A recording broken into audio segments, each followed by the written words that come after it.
అందరికీ నమస్కారం. నేను మీ Ashok Kumar. Welcome to our channel. నిన్న ఆంధ్రప్రదేశ్లోని గన్నవరంలో లిరిక్సిస్ట్ అనంత శ్రీరామ్ అనే ఆవిడ ఈ యొక్క హైందవ శంకారావం అనే సభలో గన్నవరంలో చాలా కీలక వ్యాఖ్యలు చేయడం అంటూ జరిగింది. దానిపైన ముఖ్యంగా మనతో చర్చించడానికి అడుసుమిల్లి శ్రీనివాస్ గారు అంటూ ఉన్నారు. ఆయనతో మరికొన్ని విషయాలు తెలుసుకుందాం. నమస్కారం సార్. నమస్కారం అండి. సార్, అంటే మతాలు కావచ్చు, కులాలు కావచ్చు, ఎక్కడ బట్టినా ఆయన్ని ప్యారలల్గా అంటే గవర్నమెంట్ ఒక న్యూట్రల్గా ఒక అభివృద్ధి పదం నడిచేటప్పుడు అనవసరంగా ఒక కులాలకు సంబంధించిన సభలు కావచ్చు లేదా మతాలకు సంబంధించిన సభలు కావచ్చు అనుకోకుండా చోటు చేసుకుంటూ ఉన్నాయి. అందులో భాగంగా ఆంధ్రప్రదేశ్లో అది ఏం అవసరం వచ్చిందో ఏమో కావచ్చు, లేదా మతాలని ఒక చోట యూనిట్ చేయడం కావచ్చు కాక, అయితే దాంట్లో కొన్ని అనుచిత వ్యాఖ్యలు అంటూ చేశారు సార్ అనంత శ్రీరామ్. ఆయన చేసిన వ్యాఖ్యలపైన మీరు ఏ విధంగా చూస్తారు సార్? ఇప్పుడు హిందూ మతం, హిందూ ధర్మం దాన్ని ఆచరించేవాళ్ళు, దాన్ని ప్రచారం చేసేవాళ్ళు, దాన్ని బోధించేవాళ్ళుగా ఉంటారు. అయితే ఈ దేశం కర్మభూమి అండి, భారతదేశం. ఎందుకంటే హిందూ మతానికి అన్యాయం జరుగుతుందని కానీ, హిందూ మతానికి అపచారం జరుగుతుంది కానీ మనం భావించాల్సిన అవసరం. ఎందుకంటే దానికి ప్రయత్నం చేస్తారు. ఎప్పటికప్పుడు ఆ ప్రయత్నాలన్నీ కూడా విఫలమైనవి. ఇప్పుడు కాదండి, వందల వేల సంవత్సరాల నుంచి హిందూ మతం మీద దాడుల పరంపర కొనసాగుతూ వచ్చింది. అందులో భాగమే గత 5 ఏళ్లలో ఆంధ్రప్రదేశ్లో చూసాం. అయితే ఇక్కడ సమస్య ఎక్కడ వస్తుందంటే హిందూ మతాన్ని అర్థం చేసుకోవడంలో ఉంది. హిందూ మతం అనేటువంటిది ఒక జీవన విధానం, సంస్కారం, సంస్కృతి ఇలాంటి ముడిపడి ఉన్న మతం అది. దాన్ని వేరే మతాల్లో ఆచరించినట్టుగా కఠిన నియమ నిబంధనలో లేకపోతే దానికి ఒక రూల్ బుక్ ఏం లేవండి. మానవుడే మాధవుడు, మానవ సేవయే మాధవ సేవ. అంతకన్నా కమ్యూనిస్టు ఏముంటుందండి? చాలామంది కమ్యూనిస్టులు కానీ హిందూ మతం లేకపోతే మత ప్రచారం, మతం ఒక మత్తు మంది ఇలాంటి మాటలు మాట్లాడతారు. మీకు నేను చెప్పదలుచుకునేది ఏంటంటే హిందూ మతం ఏం బోధిస్తుందంటే సర్వమానవ సౌభ్రాతృత్వం, సకల జనుల సంక్షేమం. ఇది వాళ్ళ లైన్, అండర్ లైన్. అది మీకు చూడండి కావాలంటే భగవంతుడి పట్ల భక్తుడి ఆరాధన, భక్తుల పట్ల భగవంతుడి వివక్షణ ఉంటుందండి. కోటికి పడగెత్తిన ధనవంతుడు, కోటి కోసం శ్రమపడే నిర్భాగ్యుడు ఇద్దరూ సమానమే అని చెప్తారు. అంతే కదా? ఇది ఇంతకన్నా కమ్యూనిజం ఏముంటుంది? మనం ఇవాళ పెద్ద గ్రంథాలు చదువుతాం, కమ్యూనిజం అంటాం. ఇంతకన్నా మీరు దాన్ని ఆచరించి దాన్ని అమలు చేసేవాళ్ళు ఉంటారు కొంతమంది. భగవంతునికి భక్తునికి మధ్య కొన్ని ద్వారాలు ఉంటాయి, కొన్ని అడ్డుగోళ్ళు ఉంటాయి, కొన్ని కిటికీలు గవాక్షాలు ఉంటాయి. అవి దాటుకెళ్ళడంలో డెఫినెట్గా మన భక్తుడికి శ్రమ ఉంటుంది. ఎందుకంటే రకరకాల అడ్డుగోళ్ళు ఉంటాయి. దాన్ని సాధించడంలోనే ఆ భక్తుడి యొక్క నిబద్ధత, క్రమశిక్షణ, కఠిన నియమం ఇలాంటివన్నీ ఇమిడిపోయి ఉంటాయి. అర్థమైందండి? కాబట్టి ఈ మధ్యకాలంలో కొత్త భిక్షగాళ్ళుగా తయారయ్యారు కొంతమంది. హిందూ ధర్మాన్ని శంకరాచార్య మొదలుకొని వీళ్ళందరూ కూడా ధర్మాన్ని ప్రచారం చేశారు. హిందూ మతాన్ని కాదండి, ధర్మాన్ని ప్రచారం చేశారు. మనం అదే అర్థం చేసుకోవాలి. అందుకునే అంటారు ధర్మాన్ని రక్షించండి, అదే మిమ్మల్ని రక్షిస్తుందని. ఇక్కడ నే మతం నువ్వు బొట్టెట్టుకో, లేకపోతే నువ్వు దేవుడు, లేకపోతే ఇంకొక దేవుడు తట్టమని ఎవడో చెప్పడండి. నీ విశ్వాసం. మన హిందూ మతంలో 3 కోటి దేవతలు అంటారు, డెఫినెట్గా ఉంటారు. గ్రామ దేవతలు సహా మనం నిలువెత్తు సాక్షాత్కరించే వెంకటేశ్వర స్వామి ఉంటాడు, అనేక ప్రతిరూపాలు ఉంటాయి, పురాణ గాథలు ఉన్నాయి. గీతను మించిన గైడ్ ఉంటుందా? అసలు భగవద్గీతను మించిన గైడ్ ఉంటుందా? దాన్ని ఈ మతాన్ని బోధించే వాళ్ళు ఎవరన్నా దాన్ని ఆచరిస్తున్నారా? లేదు కదా. అంటే ప్రజల మధ్య విద్వేషాలు రెచ్చగొట్టేవాడు, ఇతరులను కించపరిచేవాడు ఏ రకంగా ప్రబోధకుడు అవుతాడు, ఏ రకంగా ప్రచారకుడు అవుతాడు, ఏ రకంగా హిందూ ధర్మాన్ని ఆచరించేవాడు అవుతాడు, ఏ రకంగా తన ప్రతిరూపం అవుతాడు, ప్రతినిధి అవుతాడు. నిన్న జరిగిన శంకరామ స్వామి డెఫినెట్గా ఆహ్వానించదగినదే. ఇది ఎప్పుడు అవసరమో అప్పుడు కథ కావాలి. నా ప్రశ్న ఏంటంటే ఆంధ్రప్రదేశ్లో ఎన్డీఏ గవర్నమెంట్ ఉంది. అందులో తెలుగుదేశం పార్టీ పక్కా సెక్యులర్ పార్టీ. సెక్యులర్ అంటే వన్ సైడ్ చూసేది కాదండి. ఆ నాయకుడు హిందూ ధర్మాన్ని పూర్తిగా ఆచరిస్తాడు, కలియుగ వైకుంఠం తిరుమల తిరుపతి దేవస్థానం శ్రీ వెంకటేశ్వర స్వామి నా ఇలదైవం కులదైవం ఇంటి దైవం అని చెప్పుకుంటాడు ఆయన. పవన్ కళ్యాణ్ గారు సనాతన ధర్మం గురించి ఈ మధ్యకాలంలో ఆయన కాషాయం కూడా వేసుకుని తిరుగుతూ ఉన్నాడు. బీజేపీ గురించి మనం చెప్పక్కలేదు కదా, మతమే అజెండా, హిందువులైనే కదా. అక్కడ మీరు శంఖారావాలో యుద్ధ వేరీలు అవసరం ఏంటి? ఫస్ట్ పాయింట్ ఇది. మీరు రాంగ్ టైం అంటాను నేను. ఈ ప్రశ్న ఎందుకు వస్తుందంటే, గత 5 సంవత్సరాల్లో హిందూ మతానికి అపచారం జరిగింది, అపహాస్యం చేశారు, దేవీ దేవతల విగ్రహాలని ధ్వంసం చేశారు. రాముడి తల, శ్రీరామ విగ్రహం, పురాతన విగ్రహం రామతీర్థంలో రాముడి తల తగ్గొట్టారు. అంటే మన ఒక శిలతలే కదా, ఇప్పుడు కొడాలి నాలుగు పనికిమాలని కూడా అంటాడు. ఆంజనేయ స్వామి చెయ్యే కదా, ఇంకో చేయి పెట్టిస్తాం, వెండి సింహాలే కదా, పోత ఇంకోటి పెట్టిస్తాం, రథాలే కదా తలండి, ఇలాంటి మాటలు మాట్లాడి ఎంత అపచారం చేశారండి. తిరుమల తిరుపతి దేవస్థానం ఎంత బస్టు పెట్టించారు. అక్కడున్న దాని చైర్మన్గా బాధ్యతలు వహించిన పాలక మండలికి చైర్మన్గా ఉన్న అతను 4 లక్షల లెటర్లు ఇచ్చాడు దర్శనాలకి. అంటే వాళ్ళు ఏ రకంగా దుర్వినియోగం చేశారు, వాళ్ళ పరపతి పెంచుకోవడానికి, వాళ్ళ సెటిల్మెంట్లు చేసుకోవడానికి, డబ్బు ఆదాయ మార్గంగా తిరుమల తిరుపతి దేవస్థానాన్ని దోచేసుకున్నారు. భక్తుల పట్ల ఎవరి వల్ల దీనికి ప్రశస్తి వచ్చిందో, ఎవరి భక్తుల ఆగమనం వల్ల తిరుపతి నిత్య కళ్యాణం పచ్చతోరణంలాగా వెలుగుతుందో వాళ్ళకి మండుటెండలో కాళ్ళు బొబ్బలెక్కేలాగా శిక్ష చేశారు. అదే ఇప్పుడు ఉన్న చైర్మన్ చూడండి, నాయుడు గారు సామాన్య భక్తుల్లో కలిసిపోయాడు. వాళ్ళ కష్ట సుఖాలు తెలుసుకుంటున్నాడు. వాళ్ళకి ఏదైనా మార్చుకోవడానికి బాధ్యత కదా. ఆయనకు వచ్చిన పదవిని హోదా కింద, పెత్తనం కింద చూడలేదు అతను. ఆయన తన సొంత ఖర్చులు, తన నివాసానికి అయ్యే ఖర్చులు, తన దారి ఖర్చులు, తన వాహనాలకి కూడా తన సొంతంగా బంధిస్తున్నాడు. ఇది ఇలాంటి పరిస్థితుల్లో చంద్రబాబు నాయుడు గారు వాళ్ళు రామతీర్థానికి వెళుతుంటే, రామతీర్థంలో ఒక అపచారం జరిగింది, అక్కడికి సందర్శించి ఆ పూజారుల్ని వాళ్ళని అయ్యవారిని వాళ్ళని కలుసుకుని అక్కడ ప్రజలకి స్వాంతన పలకడానికి వెళ్తుంటే, మద్దతుగా వెళ్తుంటే లారీలు అడ్డమెట్టారు. ఆయన ఎక్కడికక్కడ నిలువరించడానికి చూశారు. ఆ వాళ్ళ ఈ శంఖారావం ఏమైపోయింది, ఈ మహాగర్జనలు ఏమైపోయింది, అప్పుడు కదా మాట్లాడాలి వీళ్ళు. రథాలు తగలడిపోయినాయి అని చెప్పేసి నృసింహక్షేత్రం అంతర్వేదిలో నారసింహుడు ఆయన రథం తగలడిపోతే తేనెటీగలు కాల్చేసి పనికిమాలిన మాటలు మాట్లాడారు.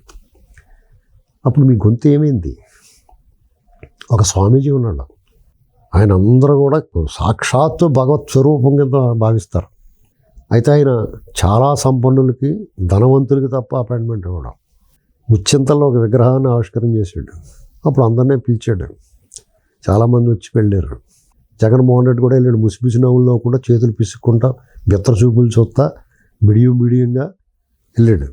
వెళ్తే అది అతనికి ఉన్న అవలక్షణం అనేటువంటిది అతనికి అర్థం అవ్వలేదా?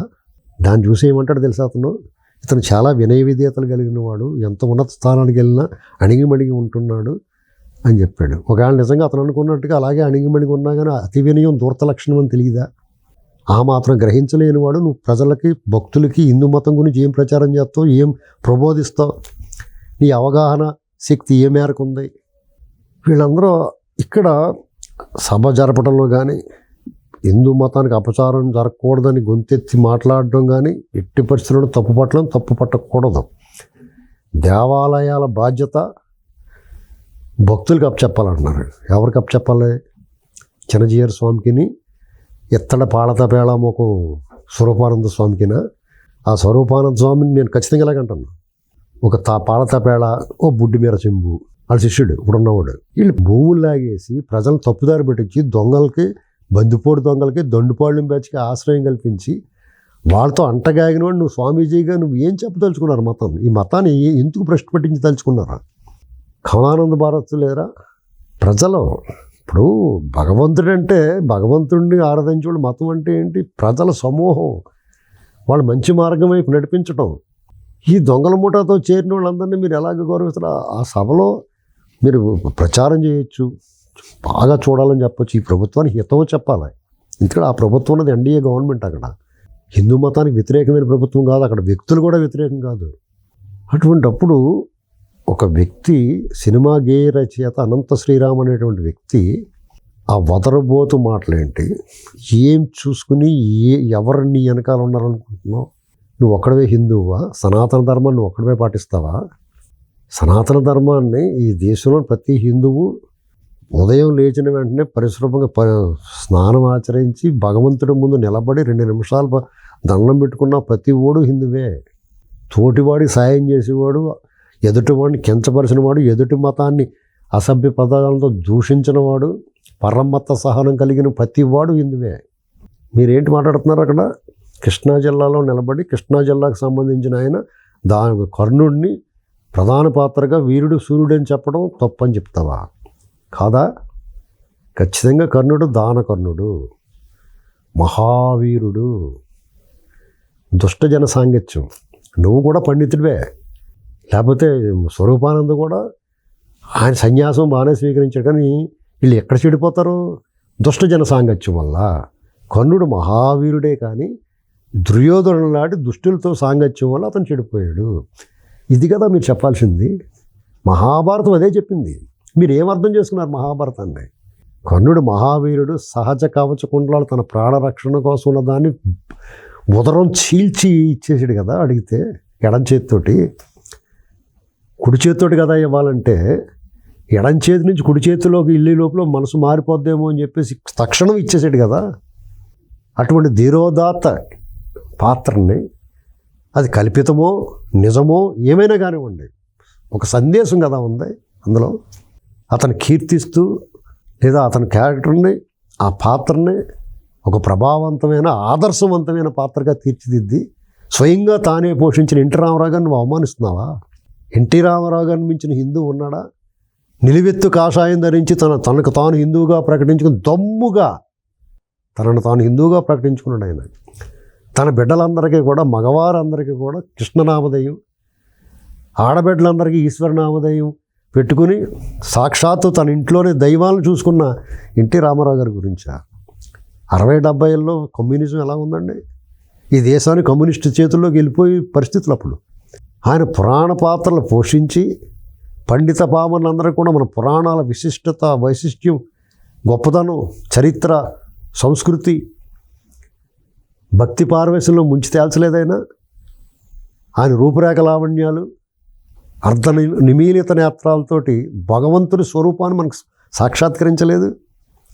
అటువంటి వ్యక్తి నువ్వు మాట్లాడుతున్న నువ్వెవరు? అంగుష్ట మాత్రకుడు నువ్వు. అస్థిమస్కాంతరం తేడా ఉంది ఆయనకి నీకు. అసలు నువ్వు ఆ పేరు ఉచ్చరించలేదు, అదృష్టవంతుడు నువ్వు.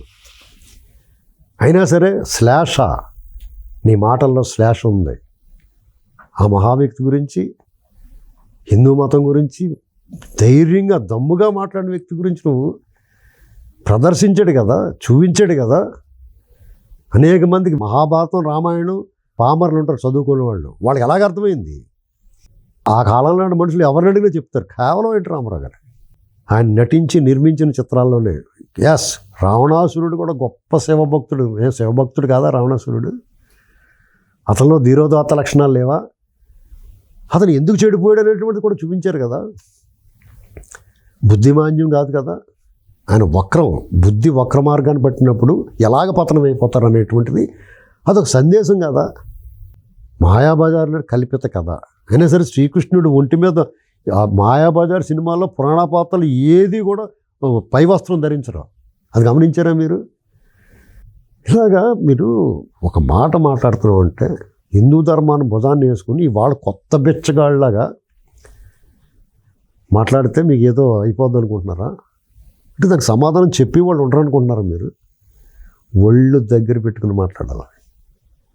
ఎందుకంటే మన నోరు ఉంది కదా అని మన ఇష్టమైనట్టు మాట్లాడేస్తే, ఎవరి మీదన్నా బురద జల్లేయచ్చంగుంటే, ఆకాశం మీద ఉమ్మేయచ్చంగుంటే మోకం మీద పడద్దు వచ్చి తిరిగి. అంత బలుపు మాటలు ఎందుకు వచ్చినాయి? నువ్వు చేసే వృత్తి ఏంటి? మళ్ళీ నేను పలానా వాడికి ఎవరికో నేను పాట రాయను, మాట్లాడను మానే. నీ పర్సనల్ అది. నేను ఎవడు చెప్పినాడు ఉద్ధరించి ఎవరిని ఉద్ధరం? తల్లి కూడి పెట్టడం ఊరికి ఉపకారమా? నువ్వు ధర్మాన్ని పాటించడం ఏంటి ప్రజలకు ఉపకారం ఏంటి? నీలా కోట్లాది మంది పాటిస్తున్నారు. నేను కళ్ళు మూసుకుంటాను జగన్ లాంటి వాళ్ళు కనపడతాయి. దుష్టుడని, కనీసం సాంగత్యం ఆడ దేవుడు ఎదురు ఆ ముఖం చూస్తే కూడా పాపమని. అసలు మీరు ఉన్న వాళ్ళందరూ జగన్ బ్యాచ్ కదా అక్కడ. ఇవాళ కొత్తగా మీరు ఆంధ్రప్రదేశ్లో కూటమి ప్రభుత్వం ఏర్పడింది, ఒక దారిలోకి వస్తుంది. అక్కడ ఆంధ్రప్రదేశ్లోనే గుళ్ళు ఉన్నాయా? వారణాసిలో లేవా? రామాలయం లేదా అక్కడ? కొత్తగా కట్టిన బాలరామ మందిరం. దేశంలో ఇంకెక్కడా కూడా హైందవ క్షేత్రాలు లేవా? అక్కడికి వెళ్ళి మాట్లాడండి, అక్కడ జరుగుతున్న అన్యాయాల గురించి మాట్లాడండి. ఆంధ్రప్రదేశ్లో చాలా చక్కగా ఉంటుంది. చంద్రబాబు నాయుడు గారి ప్రభుత్వంలో, ఆయన పరిపాలనలో సర్వ మతాల్ని, సర్వధర్మాలని పాటిస్తాడు, ఆయన ఆచరిస్తాడు, అందరికీ అనుగుణంగా ఉంటాడు, ఎవరిని నొప్పింపడు, తాను నవ్వడు. సార్ నేను ఆ సభంతా ఫాలో అయినా సార్. ఎంతసేపు అంటే ఆ కాన్సన్ట్రేషన్ ఎట్లున్నదంటే బీజేపీకి టీడీపీని దూరం చేయాలా అనేది ఇన్నర్ మోటివ్తో కనీసం ఒక్క మాట సార్ ధర్మం గురించి అంతసేపు మాట్లాడినారు కదా, ఈ యొక్క జగన్ను ఏదైతే తిరుమలకి వెళ్ళే టైంలో డిక్లరేషన్ ఇవ్వాల్సి వస్తుందని కనీసం తిరుమల మెట్లు కూడా ఎక్కలేని పరిస్థితి. ఏ ఒక్క మాటన జగన్ గురించి మాట్లాడతారని నేను అనుకున్నా సార్. అక్కడ ఉన్న వాళ్ళు మెజారిటీ దొంగల మూట, జగన్ గడ బ్యాచ్, వాళ్ళు అలాగే మాట్లాడతారు. నేను అంతగా చెప్తున్నాను. ఇప్పుడు మీరు ఆంధ్రప్రదేశ్ని వాళ్ళ ప్రయోగశాలగా మారుస్తున్నారు. గతంలో కులాన్ని వాడారు, ఒకసారి సక్సెస్ అయ్యారు, ఒకసారి ఫెయిల్ అయ్యారు, ఒకసారి సక్సెస్ అయ్యారు, ఒకసారి ఫెయిల్ అయ్యారు. ప్రాంతాన్ని వాడారు. మీకు ఇదంతా కూడా తెలుగుదేశం పార్టీ అనేటువంటిది ఎన్టీ రామారావు గారు తీసుకొచ్చిన సామాజిక విప్లవాన్ని వీళ్ళు చెదరగొట్టడానికి చూస్తున్నారు. ఎన్టీ రామారావు గారు పార్టీ పెట్టి ఆయన సామాజిక విప్లవకారుడైన, దీన్ని గుర్తించాలి ఫస్ట్ మీరు. ఆయన రాజ్యాధికారాన్ని గడీల నుంచి, దేవుడీల నుంచి గోడలకు తీసుకొచ్చాడు. ఆయన బడుగు బలహీన వర్గాలకి రాజ్యాధికారంలో వాటా ఇచ్చాడు. ఇవాళకి కొనసాగుతుంది అది. మీకు ఆ పార్టీ అనేటువంటిది జాతీయ పార్టీలు కంటి మీద కునుకు లేకుండా వాళ్ళకి ఒక ఈ మొత్తం ప్రపంచాన్ని కొల్లగొట్టేసిన, లేకపోతే మొత్తం దేశాన్ని ఆక్రమించిన ఆ మొక్క మాత్రం కావాలంటాడు. మీకు జగపతి బాబు అదే సినిమాలో ఈ ఊరిని వదిలేయాలని చెప్తాడు అతను, మహేష్ బాబు సినిమాలో, ఏదో సినిమాలో. ఆ ఊరు వదిలేసి ఉంటే బాగుంటుంది అనుకుంటాడు తర్వాత జైల్లో పోయేటప్పుడు. అలాగే వీళ్ళు మీరు ఎలాగన్నా పడండి, ఆంధ్రప్రదేశ్ జోలికి మాత్రం రావద్దు. వాళ్ళ బతకనివ్వండి. ఇప్పటికే పరాయి మూకల పాలనలో భారతదేశం నలిగిపోయినట్టు, సంపద అంతా దోచుకోబడినట్టుగా ఆంధ్రప్రదేశ్ సర్వ విధ్వంసాలకి మూలమైపోయింది. సర్వభ్రష్టం చేసిపోయాడు మీ ప్రాపకంతో. పక్కోడు, పయ్యోడు, ఆడు, ఈడు అందరూ కానీ సహకరించారు. బుద్ధి ఉన్నవాడు, బుద్ధి లేనివాడు కూడా సహకరించాడు. ఈ వాళ్ళ విధ్వంసం అనంతరం దాన్ని తిరిగి ఆ శకలాల్ని, శిథిలాల్ని పోగొట్టుకునే పరిస్థితిలో ఉంటే రాష్ట్రానికి యువతకు ఉపాధి కలపాలి, ప్రజలకు భరోసా రావాలి, పెట్టుబడులు రావాలి, సంపద పెరగాలని చెప్పేసి వాళ్ళందరూ నానా మాటలు పడుతుంటే మీరు వచ్చి శంఖారావాలు, గర్జనలు ఇలాంటివన్నీ మీరు ఎక్కడ పెట్టాలో అక్కడ పెట్టండి. ఇది రాంగ్ ప్లేస్. అయినా సరే అటువంటి సభల్లో స్వామీజీలు ఉన్నారు, వాళ్ళందరూ వారించాల్సింది ఇతన్ని. సర్వం తెలిసిన స్వామీజీలు వారించాల్సింది. బాలకృష్ణ గారు ఉన్నాడు, ఇక్కడి నుంచి ఇక్కడ దాకా మణికట్టు దగ్గర నుంచి మోచేతి దాకా రక్షలు కట్టుకుని ఉంటాడు. ఆయన తనకు తాను నరసింహభక్తుడిగా ప్రకటించుకున్నాడు. ఆయన చుట్టూరు ఒక ఆవర్తనం, ఆయన ఇంట్లో కానీ ఆఫీసులో కానీ దైవనామ జపం నడుస్తూ ఉంటుంది. వెంకటేశ్వర స్వామిని కీర్తనలు ఓం అనేటువంటి శబ్దం, ఓంకారం అనేటువంటిది అలా ఆవర్తనం చెందుతూ ఉంటుంది. ఆ వ్యక్తులను పెట్టుకుని మీరు ఇప్పుడు మానవ మాతృలకి సహజంగానే కొన్ని ఉంటాయి, దాన్ని ఎవడో అతీతుడు కాదు. కానీ వాళ్ళు ఆచరించే విధానం, వాళ్ళ భక్తి విధానం, వాళ్ళు మీరు ఒక మాట అని ముందు గత ఒళ్ళు దగ్గర పెట్టుకోమని చెప్తా ఉన్నాను. ఎందుకంటే ఇప్పుడు నేను స్వరూపానంద గురించి మాట్లాడాను, కించపరుస్తూ మాట్లాడాను. దానికి యాప్ట్, అతను అర్హుడు దానికి. ఎందుకంటే ఒక స్వామీజీ తను మంచి చెప్పదలుచుకున్నప్పుడు చెప్పాలి, చెప్పలేనప్పుడు మిన్నకుండాలి. కానీ దుష్టులకి, దుర్మార్గులకి, దుష్టజన సాంగత్యం చేయొచ్చా? తప్పే సార్. ప్రజలు కదా అల్టిమేట్గా, నువ్వు ప్రజలు కదా. నీకు తిరుమలలోనే బిజినెస్ కూడా చేశారు. అది ఎన్ని అక్రమాలు చేసాడు. నేను ఇంకా అతను అలా వదిలేసేరేటే ఈ ప్రభుత్వమే చాలా కోపంగా ఉంది నాకు. ఆ ఆశ్రమాన్ని తీసుకుని అనాథాశ్రమం చేసేయాల, వాళ్ళ దగ్గర మొత్తం లాగేసుకోవాలి. మీరు హిమాలయాల్లోనే ఉండాలని చెప్పేసి అక్కడికి బలవంతంగా తీసుకెళ్ళి హెలికాప్టర్లో తీసుకెళ్ళి వదిలేయాలి అక్కడ వాళ్ళని. ఈ దరిదాపులో కలపకూడదని చెప్పాలి. మిగతా స్వామీజీలు వాళ్ళు పనులు చేసుకుంటున్నారు, వాళ్ళు తోచిన ధర్మాన్ని వాళ్ళు బోధిస్తున్నారు. రాజకీయాలు, పెత్తనాలు, రాజ్యాధికారం గురించి ఆలోచన లేదు వాళ్ళకి. దైవ చింతన, ధర్మ ప్రబోధం, ధర్మ ప్రచారం, ఇది వాళ్ళ ఎజెండా. వాళ్ళ కాళ్ళ గురించి శిరస్సు వంచి నమస్కారం చేస్తాం, సాష్టాంగ నమస్కారం చేస్తాం. ఇలాంటి దొంగలకి నువ్వు నమస్కారం చేయాలి లేకపోతే దొంగలు ఏమనకూడదంటే డెఫినెట్గా అంటాం. తోలు తీసేయండి వేస్తాం, పిచ్చి పిచ్చేసాలు వేస్తే. ఇది గుర్తుపెట్టుకోవాలి. ఇక్కడ మీరు ఆంధ్రప్రదేశ్లో ఇటువంటి యాక్టివిటీస్ని పెంచనివ్వకూడదు. ఫస్ట్ పాయింట్ వీళ్ళు గుర్తుపెట్టుకోవాలి. ఎందుకంటే అప్పుడు మొన్న పెట్టుబడి గురించి అడిగారు ఎవరో లోకేష్ గారిని, మీకు భరోసా ఉంది ఇటు రాకుండా. వీళ్ళందరూ దొంగల మూట జగన్ గడి బ్యాచ్ వీళ్ళందరూ చూసుకోండి జాగ్రత్తగా.